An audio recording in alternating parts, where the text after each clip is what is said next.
Hello everybody, welcome back to the channel. I finally got permission to record this video, and in this video I'm going to talk about my perspective and experience as a law enforcement officer driving a Ford Crown Victoria. I've been a sworn police officer for about 5 years now, and this is my take home. It's a 2009 Ford Crown Victoria Police Interceptor. They issued this car to me in April of 2018, and I've been using it on patrol since. In this video, I'm going to break it in four parts. The first part is going to be performance, reliability, comfort, and space. I think those four things are the main things that a good police car needs to have. And don't get me wrong, new technology has come really far from when the Crown Vic was discontinued. All you'll know that the Crown Vic was discontinued in September of 2011, but yet we have here a Ford Crown Vic police interceptor still in service. So the first thing that I'm going to talk about is performance.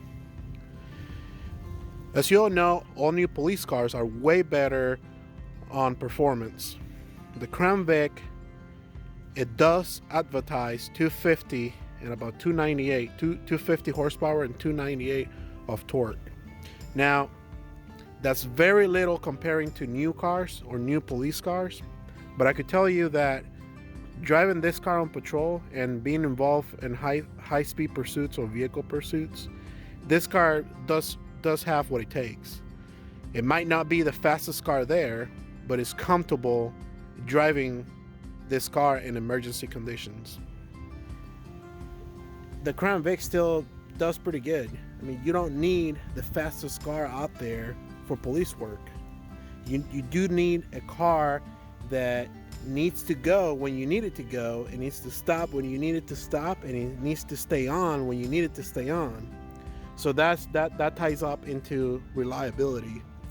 The Crown Vic has been proven it's a reliable car. Reliability, it goes together with maintenance. Maintenance, you got to maintain something to be reliable, or you got to maintain a reliable thing to keep being reliable, if that makes sense. The Crown Vic, I mean, I'm very biased, as you all know. I do like the Crown Vic. God damn, I love Crown Vics. But for police work, there's a couple things that you have to have in mind. You have to have two things. The first is reliability, and the second is cost. So in the long run, yeah, sometimes I would think that a Crown Vic will get super expensive to keep fixing it and to keep it in service. But at the same time, one of the examples I could think is, for instance, a water pump. A water pump, let's say you have a 2011 or 2010 or even an 09 Crown Vic that has a leaking water pump, right? And then you do have a police interceptor, I don't know, let's say a 17 or a 16, that also has a leaky water pump. Well, it's cheaper and faster to fix the water pump on a Crown Vic. It only takes about 30 minutes to do the job. Well, if you're gonna do the same thing on a police interceptor sedan, it will take a couple days. I mean, half of the engine have to be taken off to just get to the water pump, because it's internal and it's timing chain driven. So on a police department, when you have those two platforms, right?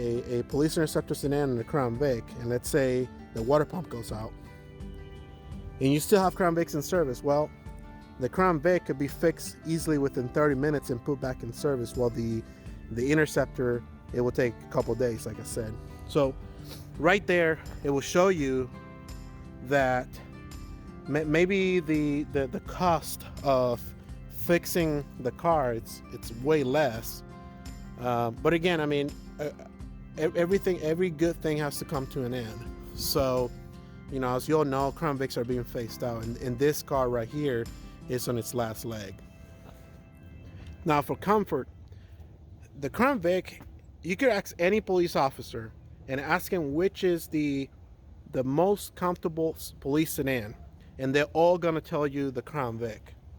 Let's just start with the doors. The doors open wide enough so you could go in and out.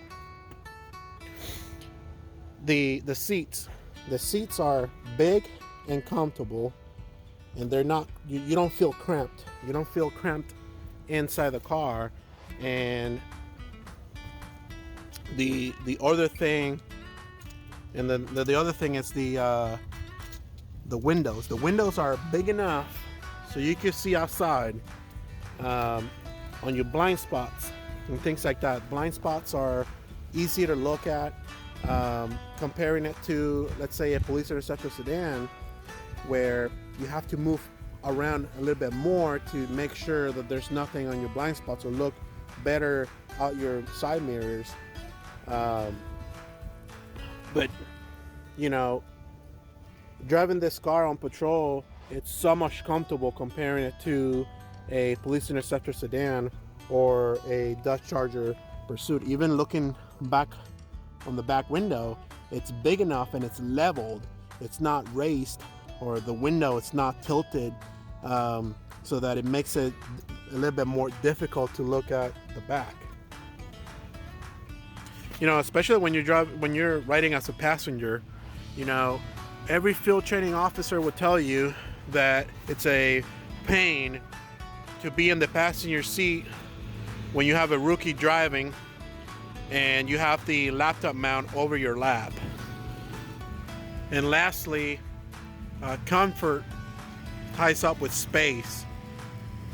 You know, the Crown Vic has the best trunk there is, especially for police work. Not saying that the police interceptor or the Dodge Charger have a small trunk. I think in paper it's the same cubic inches of space, but the design is different. The Crown Vic, it has space going down and then back. So, you know, on a police interceptor, you don't have space going down. You only have a flat surface going back. And sometimes it's very hard to, or very difficult to put or organize things so that they're easily accessible. You know, on the Crown Vic here, you know, I got cones in this side, got my patrol back here, cleaning supplies and other equipment in there. And sometimes, you know, when I need to get cones, they're really easy to get to. Now, on a police interceptor sedan, let's say I have the cones in the front, and then but I need to get to the back on those bags, then I have to take everything out to just get the things on the back. Well, on the Crown Vic, you know, everything on the trunk, it's accessible. I don't have to move much things around to get to things that I need. And then, like we talked about, I mean, inside, you know, you have more space to move around. So, like I said, comfort ties up with space. You know, when you're driving around in a Crown Vic, you don't feel as cramped inside comparing it to a police interceptor sedan. You know, especially when you're trying to look out your blind spots, you know, looking out your windows and things, or even reversing, it's way easier to do on a Crown Vic. You know, granted, like I said, technology has evolved. You know, New York cars have reverse sensing systems. You have, you know, rear view cameras and things like that. But, you know, was the Crown Vic the best police car there is? I mean, I don't know. It might have been at one point. It might have been the best police car. It might be still the best police car. In my perspective, yes, the Crown Vic does have what it takes, you know, to be the best police car, because it has those four things that I talked about. It has, you know, good enough performance, not the best, but it's good enough. It does have reliability. It has comfort and space. And those four things are basically the main things that you need for a good police car. I don't know. You guys let me know in the comments if you think that a You know, Crown Vic Police Interceptor, it was, you know, or still is the best police car.